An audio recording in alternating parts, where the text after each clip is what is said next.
ہے اور تیرا پیٹ پتہ نہیں کیا بلا ہے، میرا یہ حال ہو گیا، تو خود کیوں نہیں سوچتا تیرا کیا حال بنے گا؟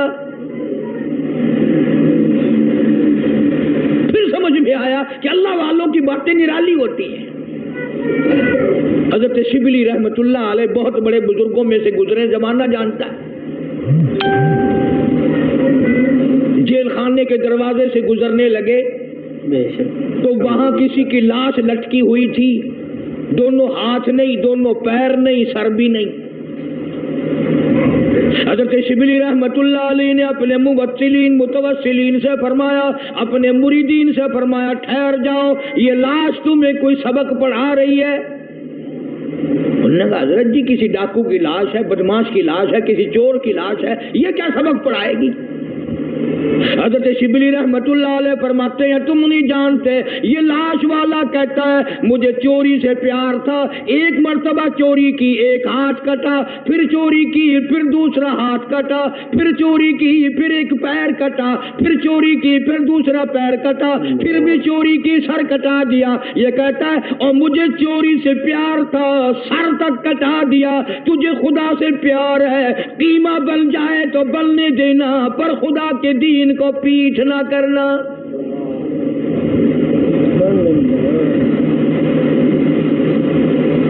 اللہ والوں کی باتیں نرالی۔ بابا فرید الدین شکرگنج رحمت اللہ علیہ ایک مرید آیا اور وہ کینچی بیچنے کا کام کرتا تھا، دل میں آیا کہ چلو حضرت کے یہاں ایک کینچی لے چلوں، گھر میں کام آئے گی، تبرک ہو جائے گا، ہدیہ پیش کروں گا۔ بابا فرید الدین شکرگنج رحمت اللہ علیہ نے لینے سے انکار فرما دیا۔ مرید نے بڑا منہ بنایا کہ جی میں غریب ہوں اس لیے میرا ہدیہ واپس کر دیا، میرا نذرانہ واپس کر رہے ہو، کوئی موٹا نذرانہ ہوتا تو قبول فرماتے۔ فرمایا یہ بات نہیں، بابا فرید کہتا یہ بات نہیں، تو گھر جا کر سوئی لے آ، میں سوئی قبول کروں گا۔ کیوں اتنی بڑی کینچی رد کر رہے ہو، سوئی لے رہے ہو؟ فرمایا سوئی کا کام جوڑنا ہے، کینچی کا کام کاٹنا ہے، فرید جوڑنے آیا ہے، توڑنے نہیں آیا۔ اب یہ باتیں تو لوگوں کو سناتے نہیں، تم سنتے نہیں، بلکہ وہ باتیں سناتے ہیں کہ جی بابا فرید خوہ میں 12 سال تک الٹا لٹکا رہا، نمازیں تم نہ پڑھو، روزے تم نہ رکھو، چوری تم کرو، زنا تم کرو، بدماشی تم کرو، الٹا بابا فرید لٹکے۔ کیوں؟ یہ کوئی کرامت ہے اللہ والوں کی؟ اور صحابہ کرام نے تو حد کر دی، اللہ اکبر، ان سے بڑا ولی کون ہوگا، ان سے بڑا قطب کون ہوگا، ان سے بڑا بدال کون ہوگا جو شاگرد ہو محمد مصطفیٰ صلی اللہ علیہ وسلم کے؟ اور تو کسی بابا کا مرید ہوگا، کسی اللہ والے کا مرید ہوگا، کسی عالم کا مرید ہوگا، کسی پیر کا مرید ہوگا، تمہیں پتا ہے صحابہ کالی کملی والے کے مرید ہیں، اور ان کی ایک آنکھ نے جو ایک مرتبہ ساتھ سرکار کا دیدار کیا، پوری دنیا کی تمام نیکیاں مل کر صحابی کی اس نیکی کو چھین نہیں سکتی، اس کے برابر نہیں ہو سکتی۔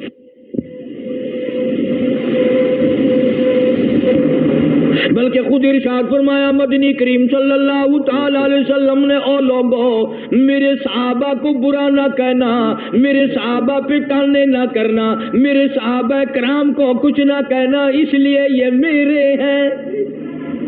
سبحان اللہ، فرمایا یہ میرے ہیں، اور پھر قربانیاں دی صحابہ کرام نے۔ ان کے عمل کے بارے میں ارشاد گرامیہ فرمایا تم احد پہاڑ سونے کا صدقہ کرو، خیرات کرو، احد پہاڑ سونے کا صدقہ دو، خیرات کرو۔ میرا صحابی ایک مٹھی جو اللہ کے نام پہ خیرات کرے، فرمایا تمہارا احد پہاڑ سونے کا صدقہ کیا ہوا میرے صحابی کے مٹھی جو کی برابری نہیں کر سکتا۔ اور یوں بھی فرمایا حضور کریم صلی اللہ علیہ وسلم نے کہ تم اتنا خیرت کرو اللہ کے نام پر، اور میرا صحابی ایک کھجور خرچ کرے اس کا مقابلہ نہیں ہو سکتا۔ اور ولی اللہ سارے صحابہ کی غلامی سے بنتے ہیں، ان اللہ والوں کے نقش قدم پہ چل کر سارے اللہ والے بنتے ہیں۔ حضرت بہاء الحق زکریا ملتانی رحمت اللہ علیہ، دریا چناب میں کشتی آ رہی ہے غلے کی، کچھ مرید بھی ساتھ ہیں، کسی نے آ کر خبر دی حضرت دریا میں کشتی بھاور میں پھنس گئی، ڈوب رہی ہے، تو یوں ذرا سا نیچے کو گردن جھکائی اور سر اٹھا کے فرمایا الحمدللہ۔ بڑے مرید حیران ہوئے، کشتی ڈوب رہی ہے، حضرت الحمدللہ فرما رہے ہیں، واہ بھائی واہ۔ لیکن ایک بات یاد رکھو، اس زمانے میں لوگ بکواس نہیں کیا کرتے تھے۔ تم جیسے مرید ہوتے نا اسی وقت چادر اٹھا کے بھاگ جاتے، چلو دیکھ لیا پیر صاحب۔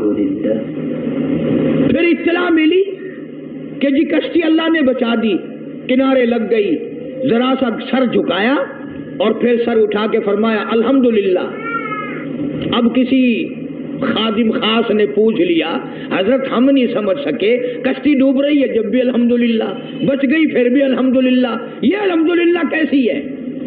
تو فرمایا بھائی کشتی ڈوبنے والی خبر تکلیف والی بات تھی، پریشانی والی بات تھی، میں نے اپنے دل میں جھانک کے دیکھا، پریشانی کی خبر سن کر میرا دل اللہ کی یاد سے غافل تو نہیں ہوا، تو میں نے دیکھا میرا دل اللہ اللہ اللہ میں لگا ہوا تھا، میں نے کہا الحمدللہ پریشانی کی خبر سن کر بھی میرا دل اپنے مولا کی یاد میں لگا ہوا ہے۔ اور جب کشتی بچنے کی خبر سنی تو خوشی میں بھی آدمی اللہ کو بھولتا ہے، میں نے پھر اپنے دل میں جا کے دیکھا کہ خوشی میں آ کر کے میرا دل کہیں غافل تو نہیں ہو گیا، پھر بھی میرا دل اپنے رب کی یاد میں لگا ہوا تھا، میں نے کہا الحمدللہ۔ بڑا عجیب شعر کہا نا ظفر نے، اسی کو کہتا ہے کہ ظفر سے آدمی نہ جانیے گرچہ ہو صاحب فہم و ذکا، ظفر سے آدمی نہ جانیے گرچہ ہو صاحب فہم و ذکا، جسے عیش میں یاد خدا نہ رہے اور جسے تیش میں خوف خدا نہ رہے۔ او عیش میں خدا کو بھولتے ہیں، تیش میں خدا کو بھولتے ہیں، اسی لیے قرآن کریم کہتا ہے وَإِذَا أَنْعَمْنَا عَلَى الْإِنسَانِ أَعْرَضَ وَنَأَىٰ بِجَانِبِهِ۔ منافع اچھا مل جائے، کاروبار اچھا چل پڑے، شراب یاد آ جاتی ہے، رنڈی بازی یاد آ جاتی ہے، جوا یاد آ جاتا ہے، حرام خوری یاد آ جاتی ہے، اور جب مصیبت آئے، بیگم بیمار پڑ جائے، ڈاکٹر جواب دے دے، حکیم لا علاج کر دے، بیٹا بیمار ہو جائے، سارے ڈاکٹر جواب دے دے، پھر قرآن کہتا ہے وَإِذَا مَسَّهُ الشَّرُّ فَذُو دُعَاءٍ عَرِيضٍ۔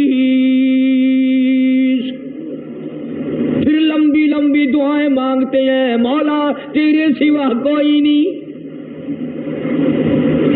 پھر ہر جگہ سر جھکانے والا بھی کہتا ہے مولا تیرے سوا کوئی نہیں، سب نے جواب دے دیا، تیرے دروازے پہ آ کے گر گیا ہوں۔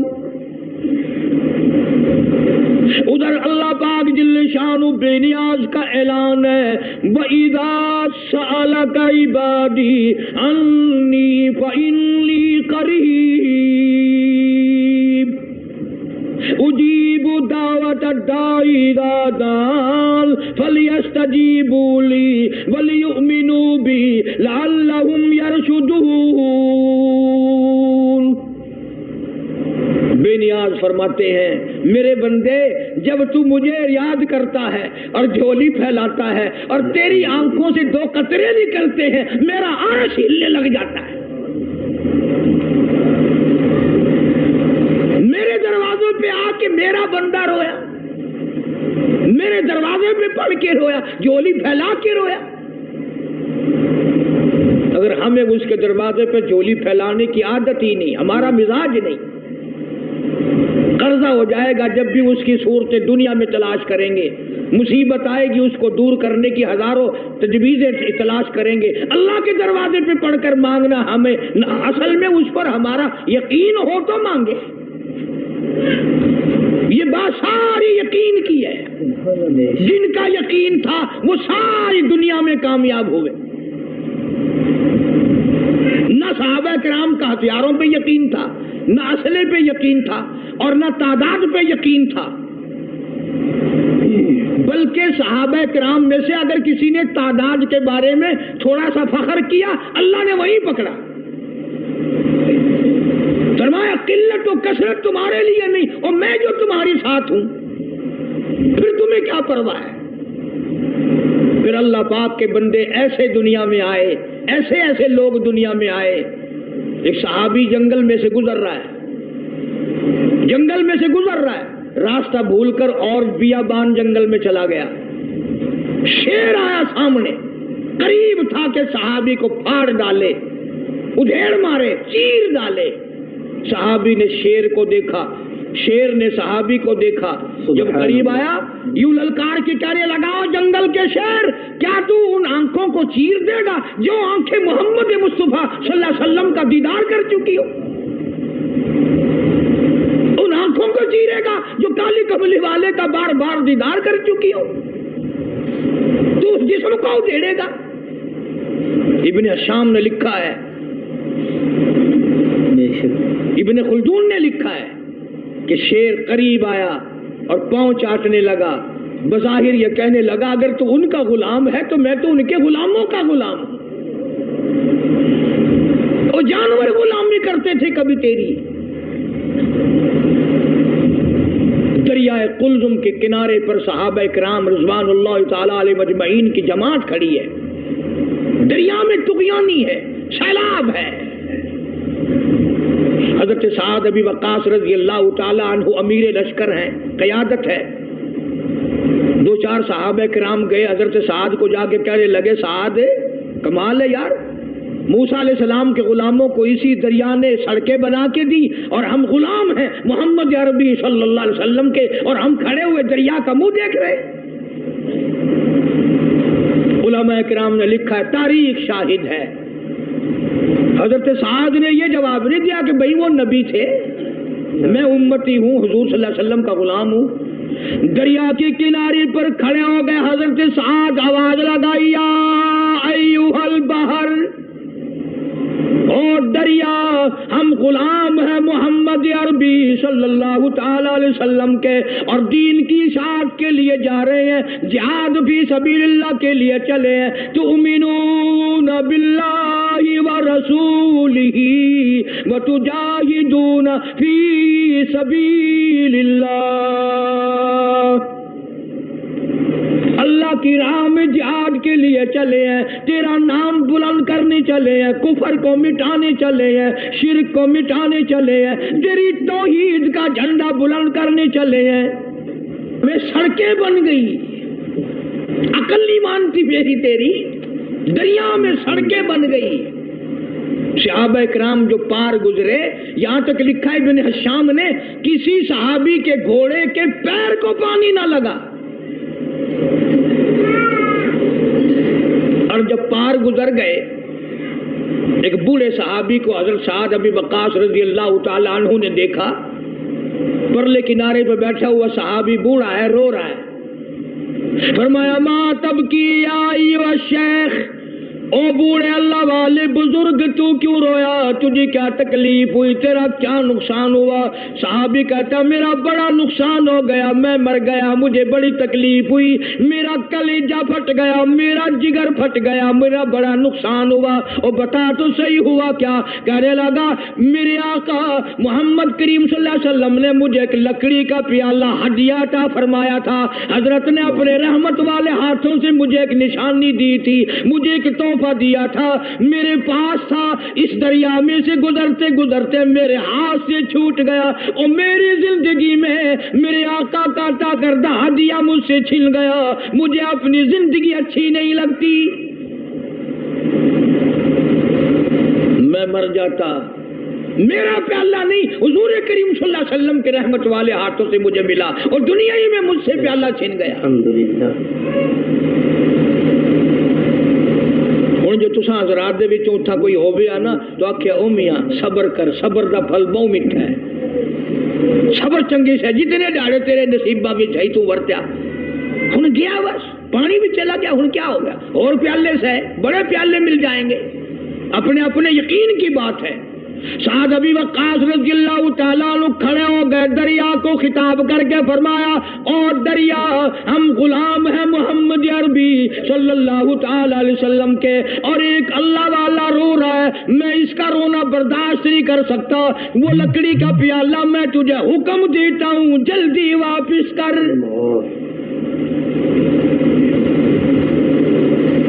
مورخین نے لکھا ہے کہ دریا میں چھال آئی، پیالہ صحابی کے پیروں میں آ کے پڑا۔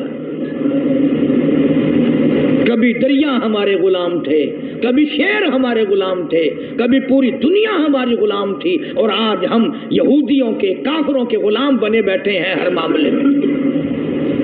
اللہ والوں کی باتوں پہ عمل نہیں کرنا، قرآن و حدیث کی باتوں پہ عمل نہیں کرنا۔ یہ لشکر چلا گیا اور سفر کیا، افریقہ کے گھنونے جنگل میں جا پہنچا، اور وہاں پہنچ کر صحابہ کرام رضوان اللہ تعالی علیہ مجمعین نے قیام کا ارادہ فرمایا، ٹھہرنے کا ارادہ فرمایا۔ علاقے کے لوگ آ گئے، انہوں نے کہا کیا کر رہے ہو؟ کہ ہم رات کو یہاں ٹھہریں گے۔ انہوں نے کہا توبہ توبہ، اس جنگل میں بگیاڑ رہتے ہیں، شیر رہتے ہیں، چیتے رہتے ہیں، ہاتھی رہتے ہیں، بڑے بڑے موذی جانور تمہیں کھا جائیں گے، یہ جگہ ٹھہرنے کی نہیں۔ اب ہم ہوتے تو بھاگ نکلتے، وہ اس سے آگے جاتا، وہ اس سے آگے جاتا، بلکہ ایک دوسرے کے اوپر گر گر کے مر جاتے آدھے، کبھی ہمیں نہ کھا جائیں۔ ان اللہ والوں کا یقین دیکھو جن کا استاد محمد مصطفیٰ صلی اللہ علیہ وسلم ہو، جن کا امام کالی کملی والا ہو، جن کا پیر امام الانبیاء ہو، انہوں نے کیا سکھایا؟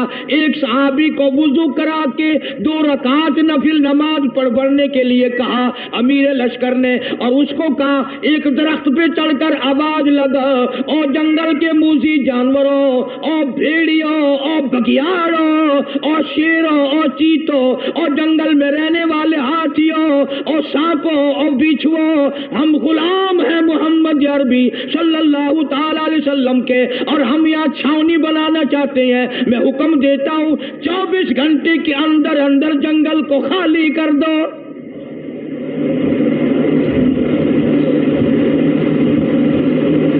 ابن حشام لکھتا ہے شور مچاتے ہوئے جانور، چھوٹے بچے اپنی پیٹھوں پہ بٹھائے ہوئے، جس طرح کا جانور تھا تمام کے تمام نے جنگل کو خالی کر دیا۔ آج ہمارا اپنا اپا قابو میں نہیں، گھروں کے ماحول بگڑ گئے، محلے بگڑ گئے، گلیاں بگڑ گئی، علاقے بگڑ گئے، ملک کے حالات بگاڑ کے رکھ دیے ہماری بدتمیزی کی وجہ سے۔ خوف خدا ہو پھر سب کچھ بنتا ہے۔ ایک بزرگ کے بارے میں لکھا ہے کہ 40 برس تک خشک آٹا پھانکا منہ میں اور اوپر سے پانی پی لیا، 40 سال۔ اب تم تو سوچ رہے ہوگے کوئی پاگل ہوگا، پاگل بے عقل ہوگا، کوئی مست نہیں، پاگل نہیں تھا، بڑا عقل مند تھا۔ تم تو اس لیے پاگل کہو گے نا کہ وہ پراٹھے پکا کے نہیں کھاتا تھا۔ کسی نے پوچھ لیا کہ جی حضرت مدت ہوگی میں دیکھتا ہوں آٹا پھانک کر پانی پی لیتے ہو، روٹی نہیں پکاتے، روٹی کھانی چاہیے۔ ہائے ہائے کیا جواب دیا؟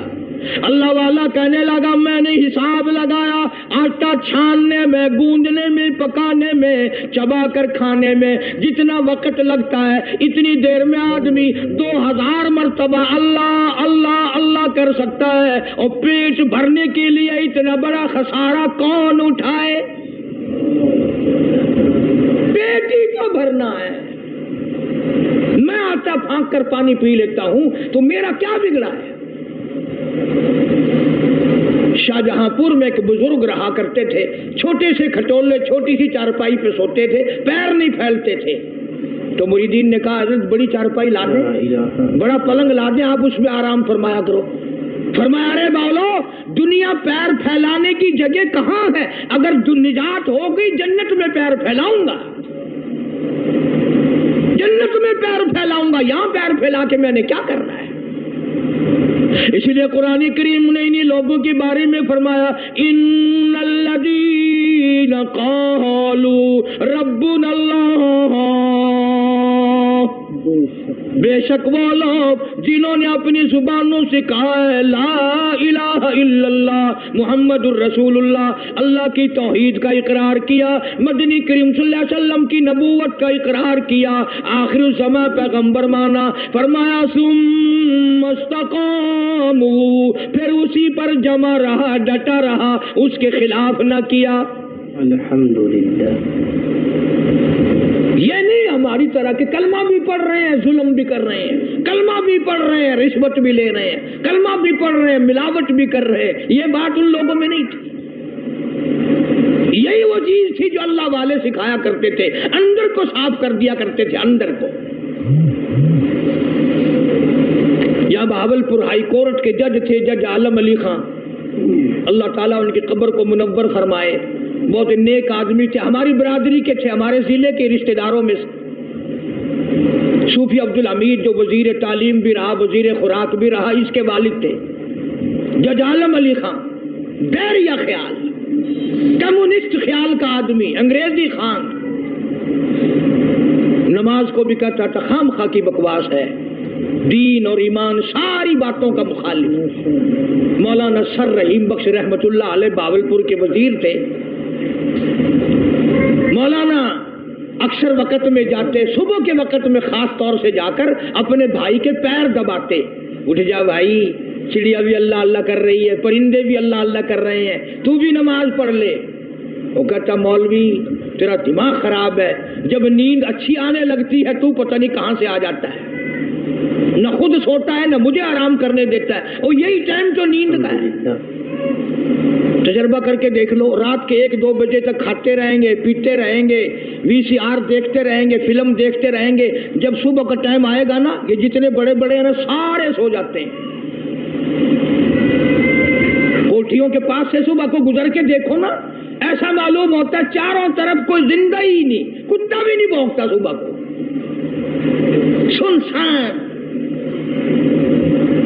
مولانا رحیم بخش رحمت اللہ علیہ روز جاتے، تو سگا بھائی تھا، وہ فرماتے بھائی اگر تو جہنم میں گیا میں تیرا بھائی کس طرح دیکھوں گا تجھے جہنم میں جلتے ہوئے، نماز پڑھ، اللہ کی عبادت کر، اس کی بندگی کر۔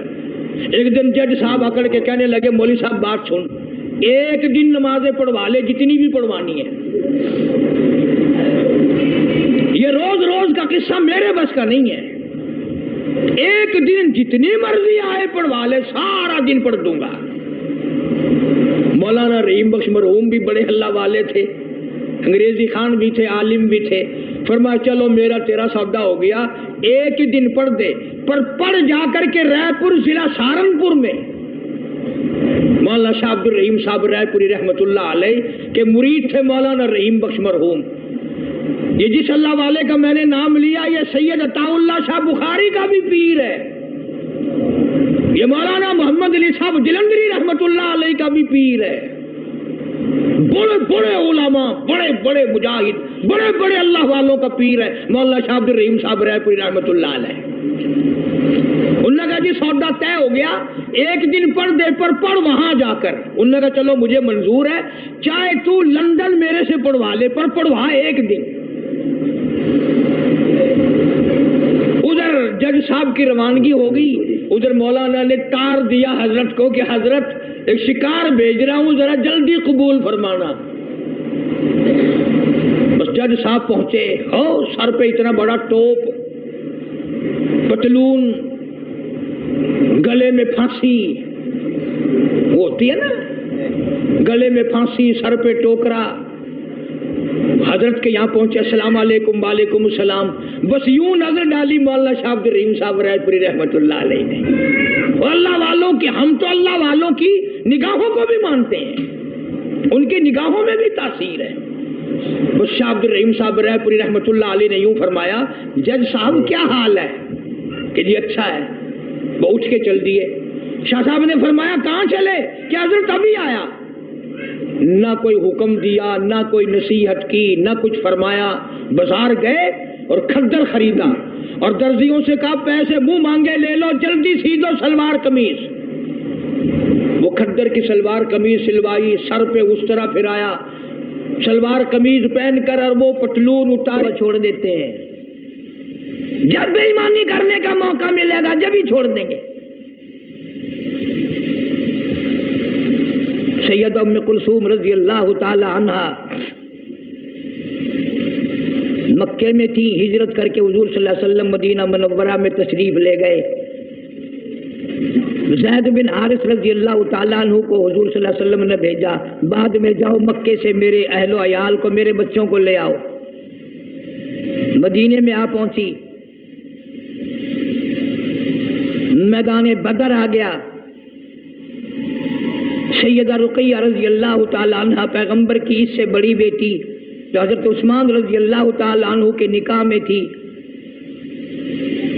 ہجرت سے پہلے حبشے کی طرف حضرت عثمان نے جب ہجرت کی تو سیدہ رقیہ رضی اللہ تعالیٰ عنہ ساتھ تھی، اور آپ نے مکے سے میلوں باہر نکل کر رخصت فرمایا اور یوں فرمایا، عثمان حضرت ابراہیم علیہ السلام اور لوط علیہ السلام کے بعد تو پہلا آدمی ہے جو ایمان اسلام کے لیے بمع بیوی کے ہجرت کر رہا ہے۔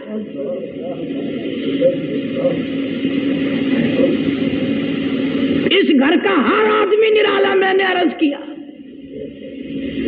سیدہ رقیہ رضی اللہ تعالیٰ عنہ، سیدنا عثمان رضی اللہ تعالیٰ عنہ ایک جگہ میاں بیوی بیٹھے ہیں، آپ تشریف لے آئے تو آپ نے قسم کھا کر فرمایا، میں نے زندگی بھر میں اتنا حسین جوڑا کبھی نہیں دیکھا۔ جنگ بدر کے موقع پر حضرت رقیہ رضی اللہ تعالیٰ عنہ سخت بیمار تھی، چیچک کی بیماری تکلیف ہو گئی۔ حضرت عثمان کو نبی پاک صلی اللہ علیہ وسلم نے فرمایا، تم یہیں رہ کر میری بیٹی کی تیمارداری کرو، میں تمہیں جنگ میں جہاد میں شریک سمجھوں گا۔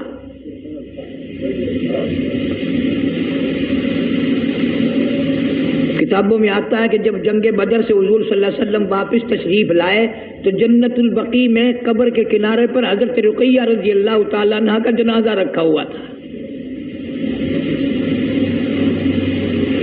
بعد میں مدنی کریم صلی اللہ تعالی علیہ وسلم جب بھی حضرت عثمان پر نظر پڑتی رضی اللہ تعالیٰ عنہ روتے نظر آتے، پریشان حال نظر آتے۔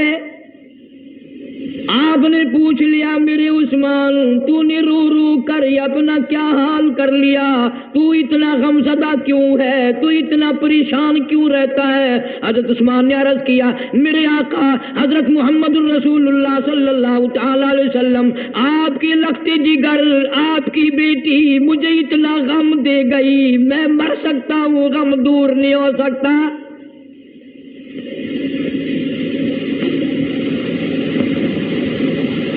مجھے نیند نہیں آتی،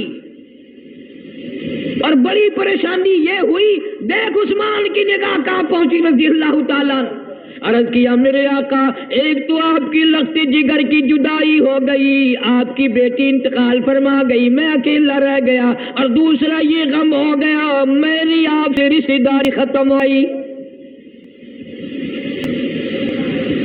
فرمایا، عثمان میرے رشتے ختم نہیں ہوا کرتے، قیامت میں بھی میرے رشتے برقرار رہیں گے۔ لوگوں کے رشتے ختم ہو جاتے ہیں، میرے رشتے ختم نہیں ہوں گے۔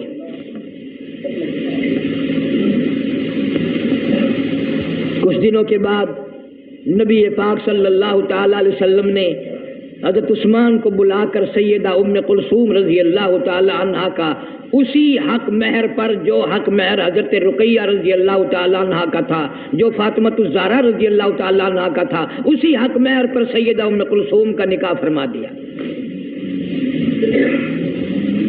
اور کتابوں میں موجود ہے کہ جبریل امین آئے اور آ کر اطلاع دی، یا رسول اللہ صلی اللہ علیہ وسلم، اللہ میاں فرماتے ہیں، توجہ کرنا، اللہ میاں فرماتے ہیں کہ ام کلثوم کا اور سیدنا عثمان رضی اللہ تعالیٰ عنہ کا اللہ فرماتے ہیں میں نے نکاح کر دیا۔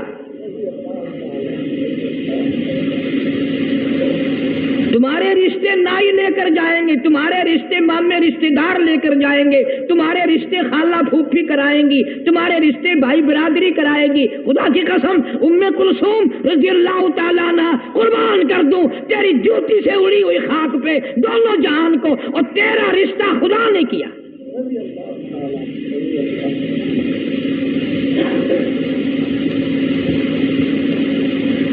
کوئی بات یاد کر کے بھی لے جایا کرو، آدم علیہ السلام سے لے کر آج تک اور قیامت تک کے نکاح نبیوں نے پڑھائے، ولیوں نے پڑھائے، صحابہ نے پڑھائے، کتبوں نے نکاح پڑھائے، انبیاء کرام نے نکاح پڑھائے، مولوی پڑھاتے ہیں، قاضی پڑھاتے ہیں، رجسٹرار پڑھاتے ہیں، سب کچھ نکاح پڑھاتے آئے ہیں۔ سارے نبیوں کے نکاح، رسولوں کے نکاح، پیغمبروں کے نکاح، صحابہ کے نکاح، کتب و ابدالوں کے نکاح زمین پہ ہوئے، اس دنیا میں ہوئے، بندوں نے کیے۔ صرف 2 نکاح ایسے ہیں جو آسمانوں پہ ہوئے، 2 نکاح ایسے ہیں جو آسمانوں پہ ہوئے۔ سارے جہان کے قاضی لوگ، پیغمبر، نیک، اچھے، برے، سیدہ زینب رضی اللہ تعالیٰ عنہا جن کا حضور صلی اللہ علیہ وسلم سے نکاح ہوا تھا، اور ام کلثوم کا نکاح آسمانوں پہ ہوا، اس نکاح پر سارا جان قربان نہ کر دوں جب قاضی خدا خود بنا ہو؟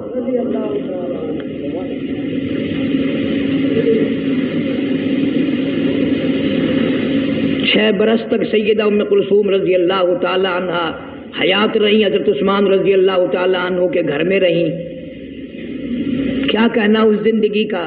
پیغمبر سیرت بنانے والا ہو، سیدہ خدیجہ پالنے والی ہو، سبحان اللہ سبحان اللہ، کیا کہنا۔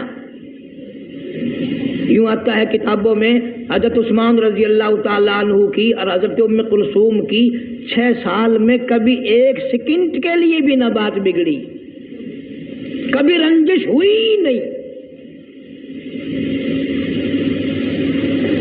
ایک اور بات یاد آ گئی بڑی سبحان اللہ کام کی، ہم اپنی بیٹیوں کو جہیز دیں گے، ڈاچ دیں گے، برتن دیں گے، جوڑے کپڑے دیں گے۔ پیغمبر خدا صلی اللہ علیہ وسلم نے سیدہ ام کلثوم کو فرمایا رخصتی کے وقت جب بھیج رہے تھے حضرت عثمان رضی اللہ تعالیٰ عنہ گھر میں، فرمایا ام کلثوم تیرے ابا کے پاس دھن دولت کچھ نہیں، جہیز ویز کچھ نہیں ہے، پر ایک بات ہے، میں نے جو تیرے لیے آدمی تلاش کیا ہے، خامن تلاش کیا ہے، اس کی صورت ابراہیم علیہ السلام سے ملتی ہے۔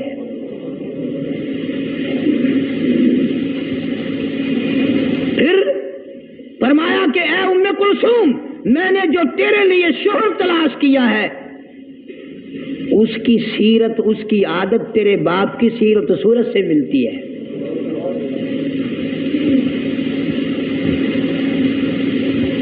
کتنی بڑی بات فرما دی، کتنی بڑی بات فرما دی کہ میں نے تجھے سب کچھ دے دیا۔ سلیم الطباب خاتون تھی، پیغمبر کے گھر میں پلنے والی بچی تھی، بڑا اچھا وقت گزرا۔ جناب مدنی کریم صلی اللہ تعالی علیہ وسلم کی اس بیٹی کو بھی آخر کار بیماری نے آ لیا زندگی میں ہی، کچھ دن بعد رہ کر دنیا سے انتقال فرما گئی۔ نبی پاک صلی اللہ تعالی علیہ وسلم نے خود حکم دیا میری بیٹی ام کلثوم کو غسل دینے کے لیے اسماء آئے، حضرت لیلا آئے، اور فلاں آئے، فلاں آئے، کئی عورتوں کی بیویوں میں سے نام لے دیے، اچھی طرح سے غسل دینا، میری پیاری بیٹی کو پیار سے غسل دینا۔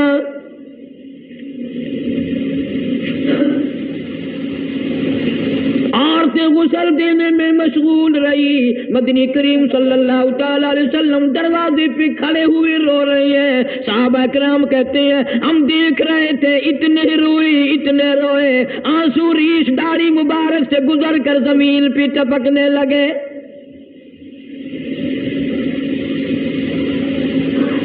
اطلاع دی گئی، خبر دی گئی، غسل سے فارغ ہو گئے، غسل دیا جا چکا۔ امام الانبیاء محبوب کبریا حضرت محمد مصطفیٰ صلی اللہ تعالی علیہ وسلم نے اپنے ہاتھوں سے یوں دے کر عورتوں کو غسل پکڑایا اور فرمایا تم کفن پہنا دو، میں بالکل جنازے کے لیے انتظار کر رہا ہوں۔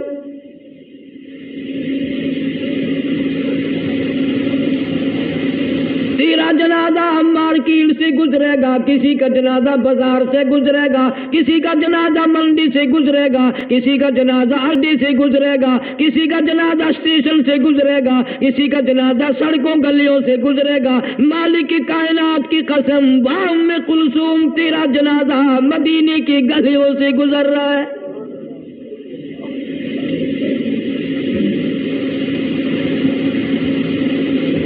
صحابہ کرام رضوان اللہ تعالی علیہ مجمعین کی پوری جماعت روتی ہوئی جنازہ اٹھا کے چلی جا رہی ہے. کتابوں میں آتا ہے کہ حضرت عثمان کو غش آ گیا, بے ہوشی طاری ہوتی تھی, بے ہوشی طاری ہوتی تھی. ایک دن دیکھ کر نبی پاک صلی اللہ علیہ وسلم نے فرمایا, عثمان تیرا تو برا حال ہو گیا. عرض کی آقا اب موت کا انتظار کر رہا ہوں, میری دنیا ختم ہو گئی ہے. فرمایا میں کیا کروں عثمان, تو مجھے اتنا پیارا لگتا ہے, اتنا پیارا لگتا ہے, اگر میرے پاس 40 بیٹیاں ہوتی تجھے ہی دیتا چلا جاتا, ساری ختم ہو جاتی. ابن عباس رضی اللہ تعالیٰ عنہ فرماتے ہیں کہ میرے سامنے حضور صلی اللہ علیہ وسلم نے فرمایا, عثمان کا غم مجھ سے دیکھا نہیں جاتا, اس کا رنج دیکھ کر میرا دل چاہتا ہے میری 100 بیٹیاں ہوتی اسی کو دیتا چلا جاتا, ساری مر جاتی. جنازہ جنت البقیع میں پہنچا. جناب مدنی کریم صلی اللہ تعالیٰ علیہ وسلم نے فرمایا, ابو طلحہ ابو الفضل حضرت علی رضی اللہ تعالیٰ عنہ کو فرمایا, ام کلثوم کو تم پکڑ کر قبر میں اتارو.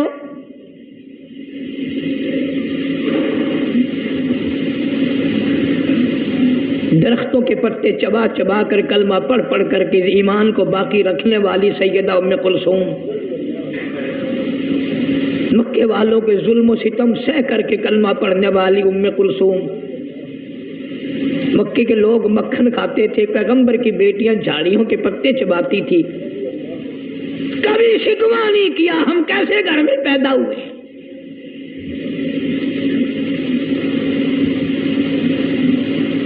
حضرت عثمان رضی اللہ تعالی عنہ سے پیغمبر خدا صلی اللہ علیہ وسلم کو اتنا پیار تھا.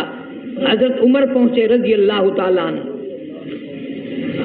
فاروق اعظم رضی اللہ تعالیٰ عنہ پہنچے ام کلثوم رضی اللہ تعالیٰ عنہ کی شادی سے پہلے کہ اے عثمان, میری بیٹی حفصہ رضی اللہ تعالیٰ عنہ بیوہ ہو گئی ہے, میں درخواست کرتا ہوں کہ آپ میری بیٹی سے نکاح کر لیں.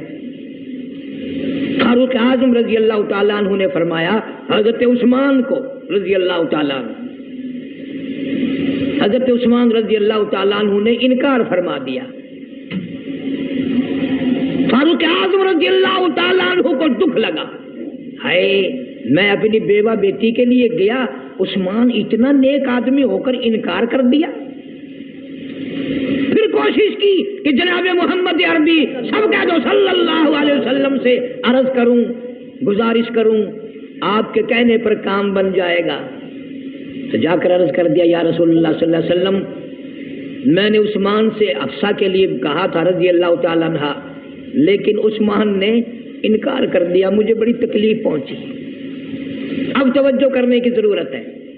حضرت فاروق اعظم نے تو اپنی بیٹی کے لیے کر دیا, بیٹیوں والے کیا ہی کرنا چاہیے, لیکن آپ صلی اللہ علیہ وسلم نے جواب دیا, میرے فاروق گھبراتا کیوں ہے؟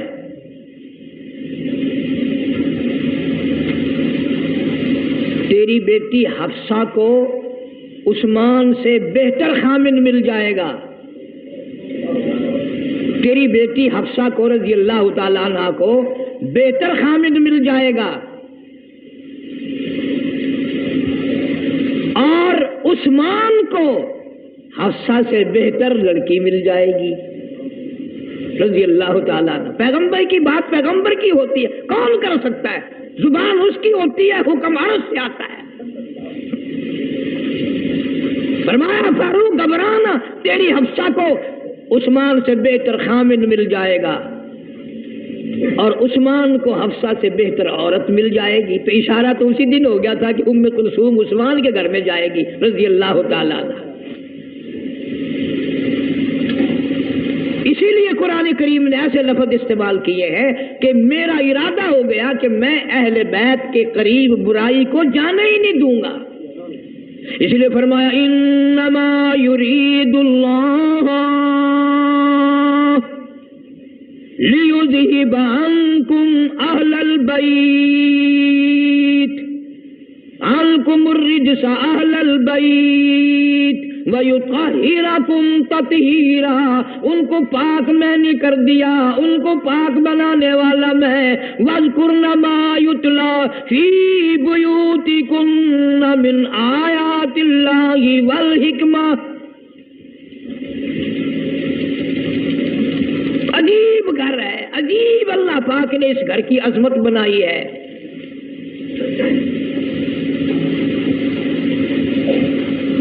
ہمارے یہاں تو تھوڑا سا اگر آدمی اونچا ہو جائے اس کی نظر اپنی بگڑ جاتی ہے، لوگوں کی بھی بگڑ جاتی ہے. اور یہاں حال یہ ہے کہ حضرت عثمان رضی اللہ تعالی عنہ تشریف لے جا رہی ہیں. پیغمبر خدا صلی اللہ علیہ وسلم نے فرمایا جاؤ وہ آدمی دیکھ لو، جنتی آدمی کی زیارت کرنی ہو وہ دیکھ لو، سامنے جا رہا ہے.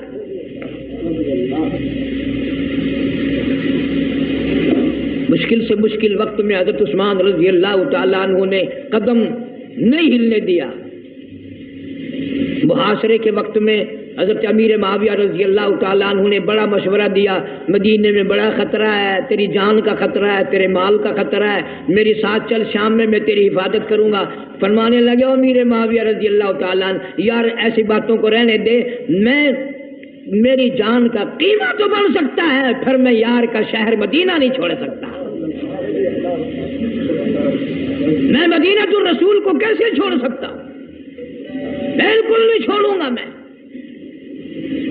یہی وجہ ہے کہ حضرت عثمان رضی اللہ تعالیٰ عنہ کے بارے میں علامہ ابن کثیر رحمۃ اللہ علیہ نے لکھا ہے کہ قرآن کریم کی ایک آیت ایسی ہے ساری کائنات میں، ساری دنیا میں، سارے صحابہ میں، سارے قطب و ابدالوں میں، سارے محدثین میں، سارے مفسرین میں، سارے اولیاء کرام میں، تمام کے تمام میں سے قرآن کریم کی ایک آیت ایسی ہے جس پہ صرف حضرت عثمان نے عمل کیا. پوری امت میں اور کوئی کر ہی نہیں سکا.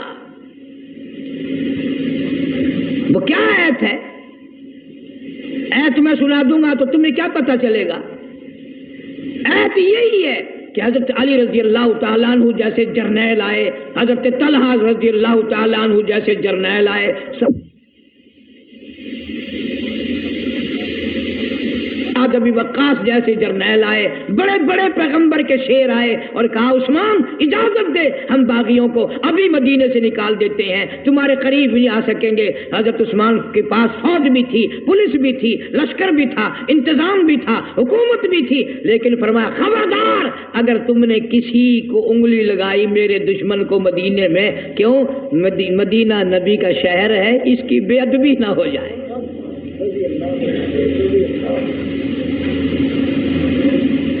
بے ادبی نہ ہو جائے. اور کس وقت جرنیلوں نے یہ بات کہی؟ اس وقت کہی جب حضرت عثمان 18 دن کے بھوکے تھے، 18 دن کے پیاسے تھے. اس وقت اتنی بات کہنا. اس لیے قرآن کریم نے فرمایا یا ایھا الذین آمنوا اصبروا وصابروا ورابطوا واتقوا اللہ.